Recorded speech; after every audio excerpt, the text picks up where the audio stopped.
وعلیکم السلام ورحمۃ اللہ وبرکاتہ۔ آپ کا سوال یہ ہے کہ زکوٰۃ اور صدقہ فطر کے نصاب میں کیا فرق ہے؟ حضور فقیہ ملت حضرت علامہ مفتی جلال الدین احمد امجدی علیہ رحمت و رضوان فتاوی فقیہ ملت جلد اول میں ارشاد فرماتے ہیں، زکوٰۃ اور صدقہ فطر دونوں کا نصاب ایک ہی ہے، یعنی 52.5 تولہ چاندی یا 7.5 تولہ سونا یا اس کی قیمت کا مالک ہونا، یعنی دونوں کے نصاب میں کوئی فرق نہیں ہے۔ اور ملکیت نصاب کا حوائج اصلیہ سے زیادہ ہونا، یعنی جس قدر مال نصاب کا آدمی مالک ہے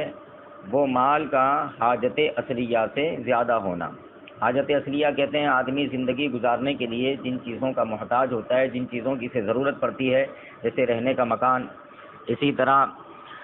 کھیتی باڑی وغیرہ میں استعمال ہونے والے آلات، ٹریکٹر وغیرہ، یا سواری کی چیزیں، گاڑی،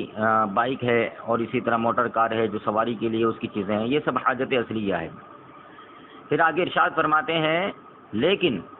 زکوٰۃ واجب ہونے کے لیے صاحب نصاب کا عاقل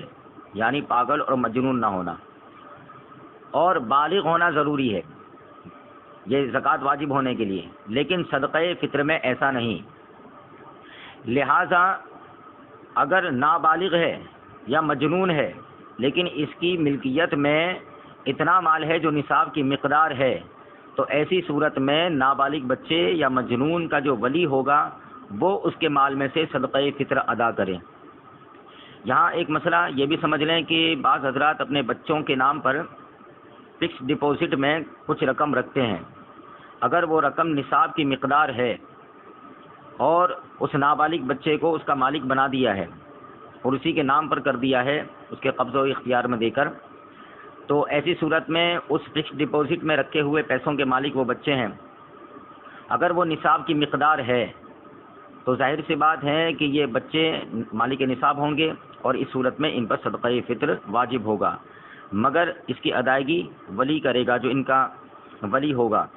وہ اپنی طرف سے ان کے مال میں سے یہ صدقہ فطر ادا کرے۔ پھر چند باتوں میں اور بھی فرق ہے۔ حضور فقیہ ملت مزید ارشاد فرماتے ہیں کہ زکوٰۃ کے لیے مال نصاب پر پورا سال گزرنا ضروری ہے، یعنی حولان حول اس کے لیے شرط ہے، اور مال کا نامی یعنی بڑھنے والا ہونا بھی ضروری ہے، جبکہ صدقہ فطر میں ایسا نہیں،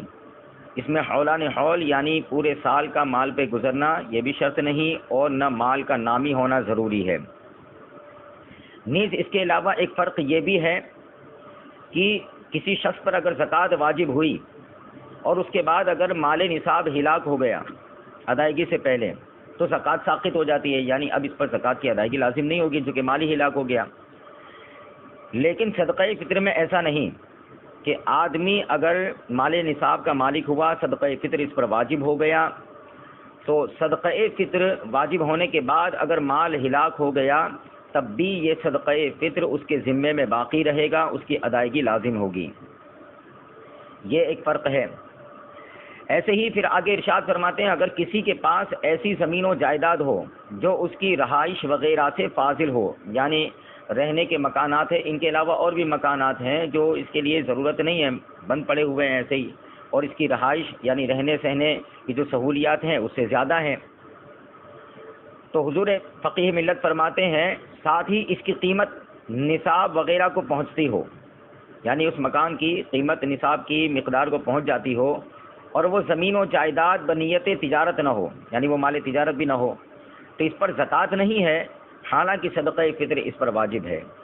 یہ چند باتوں میں زکوٰۃ اور صدقہ فطر کے درمیان میں فرق ہے، واللہ تعالی عالم۔